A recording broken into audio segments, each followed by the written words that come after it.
আপনি প্রথম যখন কন্টেন্ট ক্রিয়েটর হিসাবে কাজ করবেন, তখন কিছু প্রতিবন্ধকতা সৃষ্টি হবে।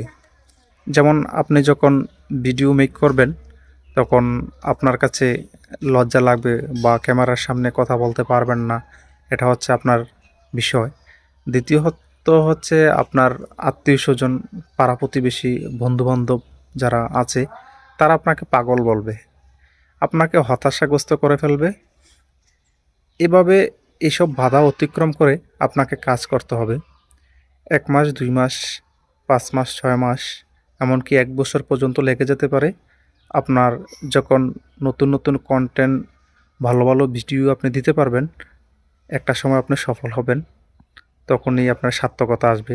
যারা আপনার প্রতিবন্ধকতা সৃষ্টি করেছিল, যারা আপনাকে নিয়ে কটু কথা বলেছিল, তারাই আপনার সামনে চলে আসবে, আপনার কাছে পরামর্শ নেবে, বলবে কিভাবে এই পথে আগাতে পারি, আপনি যে পথে গেছেন এই পথে কিভাবে আসতে পারি, আপনার কাছে পরামর্শ নেবে।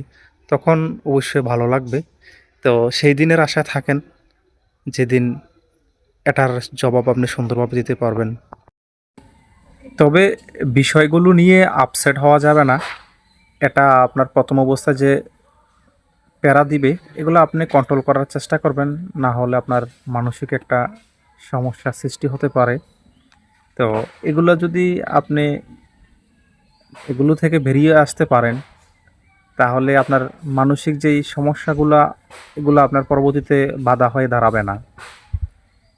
এরপর আপনার যে কন্টেন্টগুলো ভাইরাল হওয়ার বিষয়, ভিউজ হওয়ার বিষয়, এগুলো আপনি এক করে দিতে থাকবেন।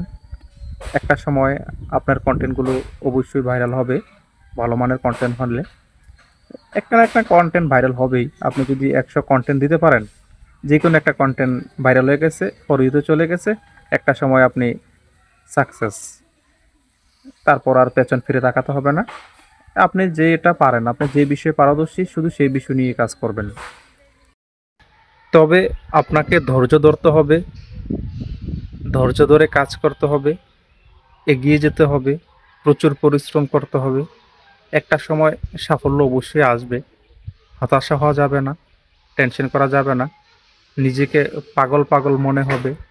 যে কোনো কাজ করতে যান, আপনার কাছে শুধু ওই কন্টেন্ট ক্রিয়েটরটাই মাথায় আসবে। আপনার অন্য কোনো কাজ ভালো লাগবে না। হঠাৎ ঘুমে গেছেন, কত ভিউ আসলো, কত কমেন্ট আসলো, প্রথম এগুলো আপনাকে প্যারা দিবে। এগুলা উত্তোলন করে আপনি পরবর্তীতে আগাতে থাকেন, সাফল্য আসবেই। কষ্ট করলে অবশ্যই সফল হওয়া যায়, ধৈর্য ধরলে সফল হওয়া যায়। ধৈর্য ধরতে হবে আপনাকে। যদি কন্টেন্ট ক্রিয়েটর হিসাবে কাজ করতে আসেন, অবশ্যই আপনাকে ধৈর্য ধরতে হবে। এভাবে এগিয়ে যান। সবার সাফল্য কামনা করছি।